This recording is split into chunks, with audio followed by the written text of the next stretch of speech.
I'm trying to figure out the right way to say this. Okay. I'm just going to say it.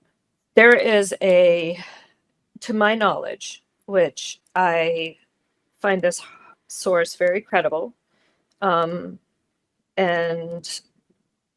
it was said to me only in person, and no one else was around, and this is what it was.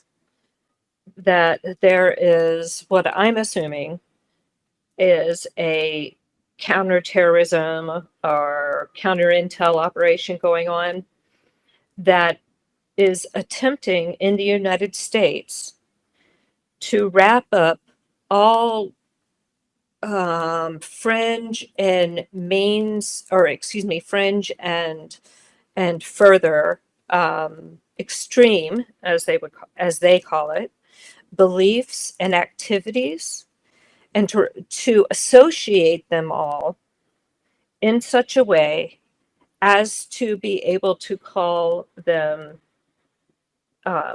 enemies of the state, essentially. Okay, and then we fall under some type of homeland domestic terrorism provision that allows for this to happen. Okay, and before you just to ground what you just said into some reality for the group here, right, for all the listeners. I thought that was very reality based. I even gave you historical references. It's incredibly reality based, but I want people to know that I believe this is happening, and I believe it's happening right here every day on UFO Twitter. Okay? Absolutely. And look no further than the statements that Lue Elizondo made, all right, on the podcast that's now famous, that clip that you should never be able to unhear, which is that Lue Elizondo said, and I've memorized this, not by choice, just by repetition, right? He says, left the Department of Defense, ironically enough, to finish the very mission they gave me in the first place. I didn't ask for it. I'm not a UFO guy. I'm not a ufologist. I never have been. I never will be. I'm a counterterrorism and counterespionage guy. I just do counterintelligence, counterinsurgencies. That's what I do. And it just so happens that in 2008, I was asked to apply those same skill sets into the UFO community. I'm not a UFO guy. I'm not a ufologist. I never have been. I never will be. I'm a counter-intel guy, counterterrorism, counterinsurgencies. That's who I am. That's what I do. And it just so happens that in 2007, I was asked to apply that skill set into the UFO community. There it is.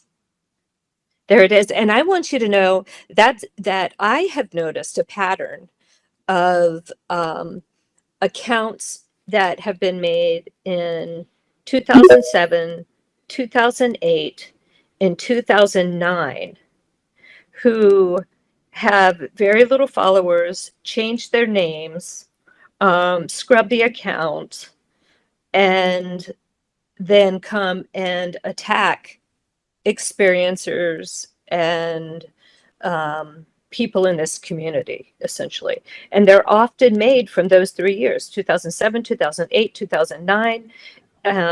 Yet they have very little I never thought about that. Red, have you ever thought about that? A lot of these accounts that have pop up and are suddenly occupied, the zombie accounts that get reanimated, they're from the time that Lue says he was asked to apply his skill set.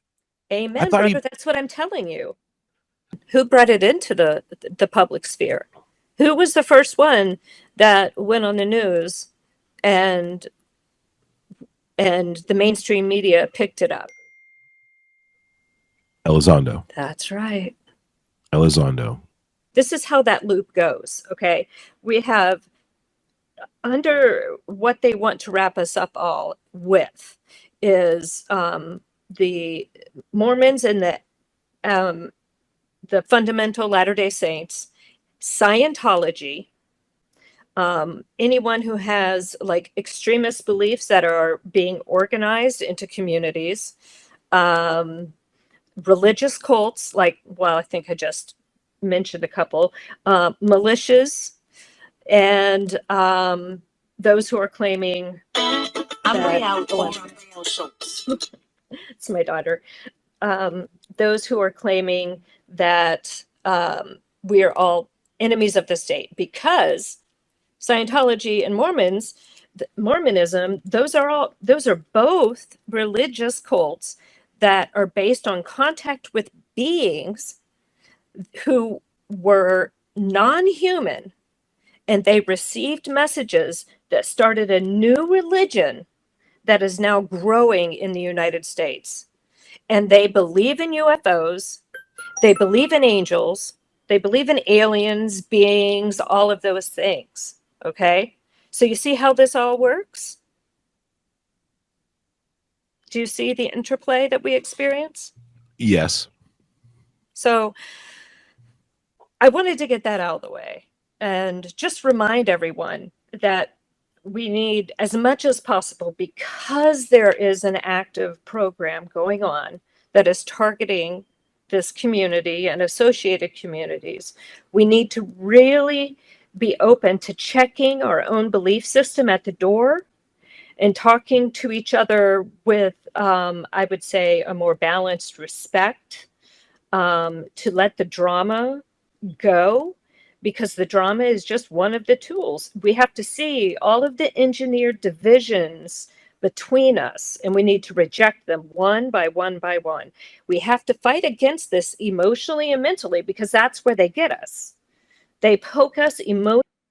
And this was That- someone active duty that would be in a position to know that you're saying, kind of told you that there is this kind of push to make the whole UFO community look like crazy people to like kind of squash it all. Is that kind of the gist, right? As I'm Well, it understanding? wasn't to make us look like so much as there is a belief that it is, but there is also a counterterrorism aspect to that is attacking the idea of higher beings and angels and demons, while at the same time harboring their own, I would say, agendas.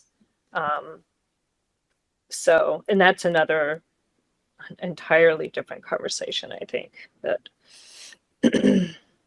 so this is my understanding, and so yes, this person is in the know, and I was devastated.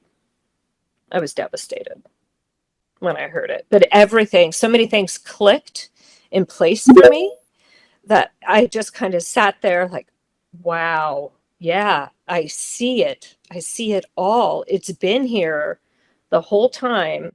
Yeah, that's what it was like for me too. When you really realize the scope of the op, and then you're like, well, no, duh. Of course they would do something, right? It's Yeah. been so covered up all these years. Of course they're gonna have some weirdo control over this rollout thing.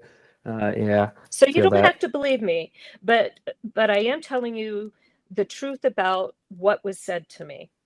That is exactly, the information that was conveyed to me. And it was given to me as a warning, because they wanted me to know that this was happening. I assume so that I wouldn't get too associated with it. Isn't that hysterical? But